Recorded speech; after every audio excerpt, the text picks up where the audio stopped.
Good morning students, आपका welcome है श्रीमती मोहरी देवी तापड़े कन्या महाविद्यालय के यूट्यूब चैनल पे। और हम कंटिन्यू डिस्कस कर रहे थे फॉसिल्स को हम डिस्कस कर रहे थे।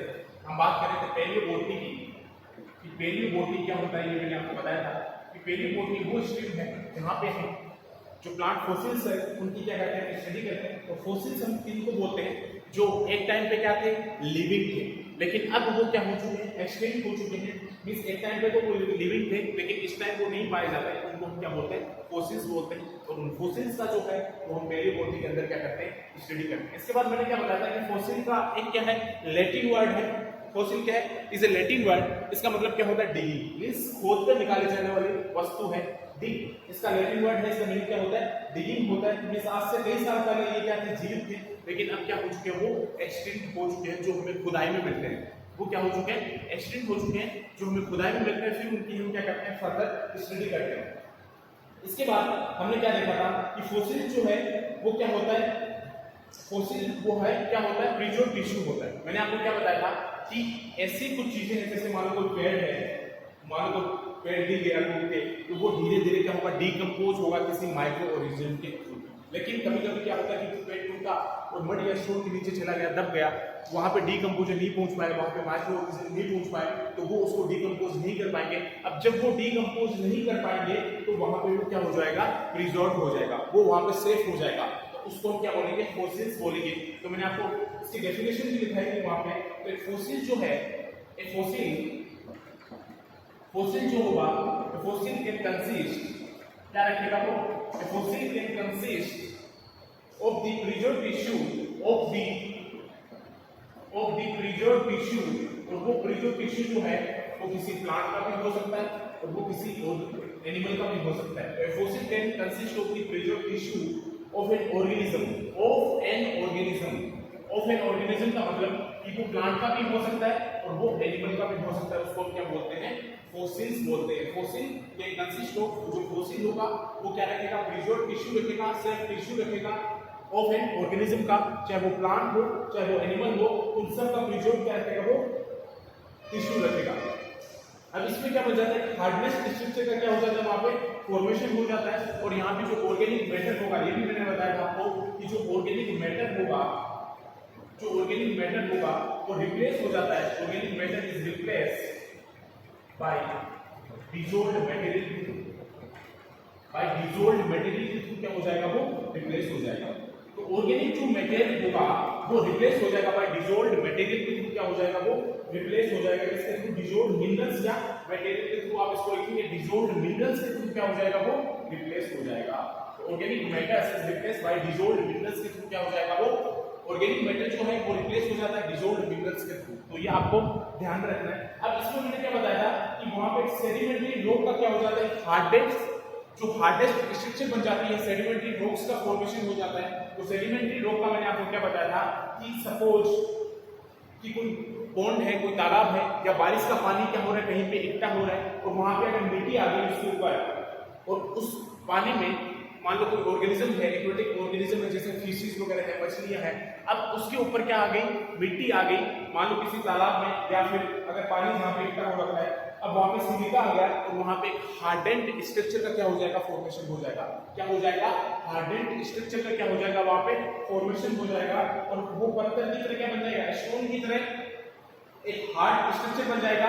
और वहां जब स्ट्रक्चर बन जाएगा तो एक पूरा रॉक बन जाएगा वो, और उस रॉक के अंदर वो जो ऑर्गेनिज्म है वो क्या रहेंगे, प्रिजर्व रहेंगे। तो उस रॉक के अंदर जो ऑर्गेनिज्म, वो एक्वेटिक ऑर्गेनिज्म थे, वो वहां पे क्या बन गए, फॉसिल बन गए। और वहां पे माइक्रो ऑर्गेनिज्म तो पहुंच नहीं पाएंगे, डीकम्पोजर वहां पहुंच नहीं पाएंगे, और माइक्रो ऑर्गेनिज्म अगर वहां नहीं पहुंच पाते हैं तो वो वहां डीकम्पोज भी नहीं होंगे, और वो क्या रहेंगे, प्रिजर्व रहेंगे। उस कंडीशन को हम बोलते हैं सेडिमेंट्री रॉक। ये आपको ध्यान रखना है। आपको पूछा जा सकता है कि व्हाट इज सेडिमेंट्री रॉक। इस जो सेडिमेंट्री रॉक हम इसको बोलते हैं, तो सेडिमेंट्री रॉक में आपको इतना ध्यान रखना है कि मान लो कोई पॉन्ड है, कोई तालाब है, या कहीं पानी इकट्ठा हो रखा है, अब वहां पे मान लो मछली है उस पानी के अंदर, या कोई और ऑर्गेनिज्म है, एक्वेटिक ऑर्गेनिज्म है, पानी वाले ऑर्गेनिज्म है उस पानी के अंदर, अब वहां उसके ऊपर क्या आ गई, मिट्टी आ गई। उसके ऊपर जब मिट्टी आ गई तो वहां पे क्या आ जाएगा, सिलिका भी आ जाएगा, और वहां पे एक स्ट्रक्चर बन जाएगी, पत्थर की तरह स्ट्रक्चर बन जाएगी, उसको हम बोलेंगे हार्डेंड स्ट्रक्चर। मींस या फिर हार्डेस्ट स्ट्रक्चर भी आप उसको बोल सकते हो, क्योंकि वहां पे कठोर आवरण बन जाएगा, उस स्टोन का कठोर आवरण बन जाएगा। तो उस अगर वो पत्थर की तरह स्टोन मींस कठोर आवरण बन जाएगा वहां पे, तो उस रॉक के अंदर क्या होगा, उस रॉक के अंदर तो फॉसिल है, क्योंकि वो ऑर्गेनिज्म तो उस हार्डेस्ट स्ट्रक्चर के क्या है, नीचे है, और वहां पे डीकंपोजन नहीं पहुंच पाए, वो डीकंपोजन या माइक्रोऑर्गेनिज्म नहीं पहुंच पाए, तो उनको वो डीकंपोज तो करेंगे नहीं, तो वो वहां पे क्या हो गए, वो ऑर्गेनिज्म सेफ हो गए, वो ऑर्गेनिज्म वहां पे क्या हो गए स्टूडेंट, सेफ हो गए। तो सेफ हो गए तो वहां पे इसके नीचे सेफ हुए, वो उस रॉक के नीचे क्या हो गए, सेफ हो गए, तो उस कंडीशन को हम क्या बोलेंगे, सेडिमेंट्री रॉक बोलेंगे। ये आपको ध्यान में रखना है। अगर आपको पूछे कि सेडिमेंट्री रॉक, तो आपको यही ध्यान में रखना है कि सेडिमेंट्री रॉक जो है वो क्या होती है। आई मीन आपको समझ में आया कि जो सेडिमेंट्री रॉक है वो क्या होती है। इसके बाद हमने ये देखा था कि जो फोसिल है उसकी स्टडी करने की क्या जरूरत पड़ती है, हमें क्यों जरूरत पड़ती है हमें फोसिल की स्टडी करने में, क्योंकि वो तो पहले जीवित थे, अब तो वो एक्सटिंक्ट हो चुके हैं, तो आपको क्या जरूरत है उसकी स्टडी करने के लिए, व्हाई स्टडी फोसिल्स।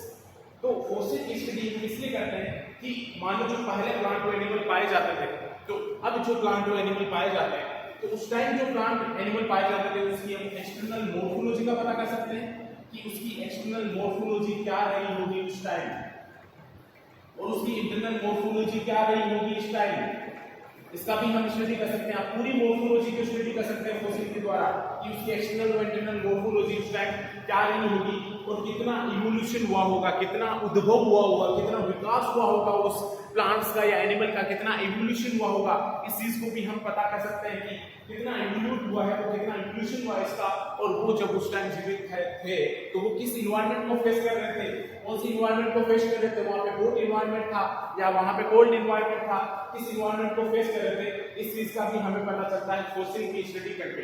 तो आपको ध्यान रखना है, तो ये सब चीजें जो है वो हम पैलियोबोटनी के अंदर क्या करते हैं, स्टडी करते हैं। अब इसका हम थोड़ा प्रोसेस देखते हैं कि इसमें जो हम स्टडी करते रहे, लेकिन इसका जो प्रोसेस है वो क्या है पैलियोबोटनी के अंदर।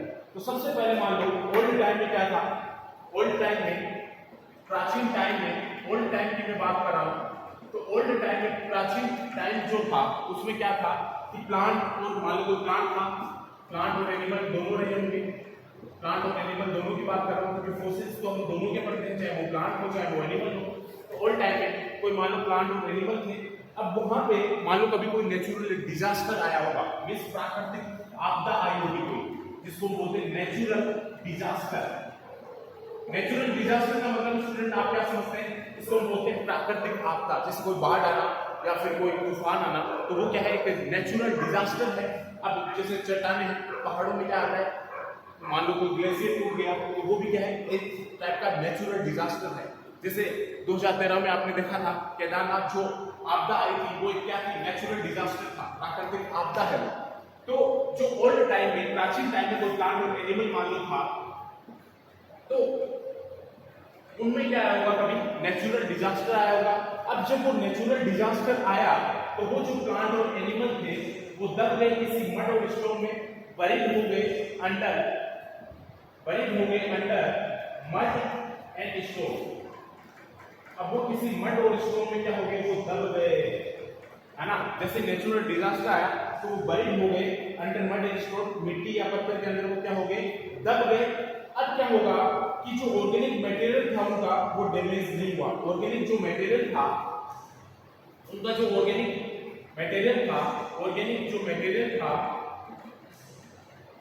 Is not damage. और वो क्यों डैमेज नहीं हुआ ये भी आपको पता है। अब आपको क्लियर हो गया कि वो डैमेज क्यों नहीं हुआ। देखो ओल्ड टाइम, प्राचीन टाइम था, कोई प्लांट और एनिमल रहे होंगे, जब वहां पे नेचुरल डिजास्टर आया, कोई प्राकृतिक आपदा आई, तो वो वहां पे प्लांट और एनिमल दब गए किसी पत्थर में या मिट्टी में। अब उनका जो ऑर्गेनिक मटेरियल है इज नॉट डैमेज। क्यों नहीं हुआ डैमेज, क्योंकि वहां पे डीकंपोजर तो पहुंच नहीं पाए, डीकंपोज कर नहीं पाए, माइक्रोऑर्गेनिज्म पहुंच नहीं पाया, उनको डीकंपोज नहीं कर पाए, क्योंकि वो तो भाई पत्थर के अंदर दब गए, तो वो डीकंपोज होने का कोई फैसिलिटी नहीं था, तो वो डीकंपोज नहीं हुए। तो ऑर्गेनिक मटेरियल जो है वो वहां पे ऑर्गेनिक मटेरियल उनका डैमेज नहीं हुआ, डीकंपोज नहीं हुआ, और वो पत्थर या चट्टान पे क्या हो गए, प्रिजर्व हो गए, और वो वहां पे क्या बन गए, फोसिल्स बन गए। ऐसे बनते हैं फोसिल्स। अब आपको हो गया क्लियर कि फोसिल जो बनने की प्रोसेस है वो कैसे है। तो आपको ये ध्यान में रखना है कि ओल्ड टाइम प्राचीन टाइम रहा होगा कभी, तो वहां पे प्लांट और एनिमल जो थे वो उस टाइम भी सर्वाइव करते थे।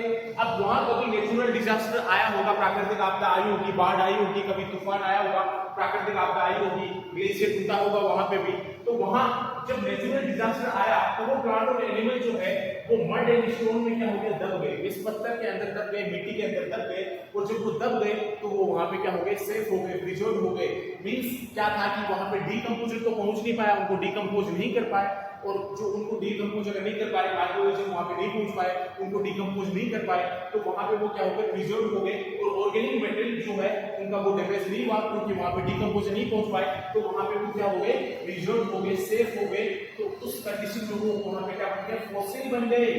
उस कंडीशन में क्या बन गए, वो फॉसिल बन गए। तो ऐसे बनते हैं फॉसिल कि ओल्ड टाइम था, प्लांट और एनिमल थे, नेचुरल डिजास्टर आया, वो दब गए, और वो वहां पे क्या हो गया, प्रिजर्व हो गए, उनका ऑर्गेनिक मटेरियल जो है वो डैमेज नहीं हुआ, वो वहां पे क्या हो गया, प्रिजर्व हो गए, और वहां पे क्या बन गए, वो फॉसिल बन गए। तो इस प्रोसेस को हम क्या बोलते हैं कि ऐसे जो है वो फॉसिल बनता है, इस प्रोसेस को हम बोलते हैं फॉसिलाइजेशन। मींस कि ऐसे ही फॉसिल का क्या होता है, फॉर्मेशन होता है। तो ये आपको क्लियर हुआ कि फॉसिल जो है वो कैसे बनते हैं। मैंने आपको एक बेसिक बताया, इसको अभी हम कंटिन्यू चलता रहेगा, फॉसिल डिस्कस करेंगे आगे नेक्स्ट क्लास में। थैंक्स।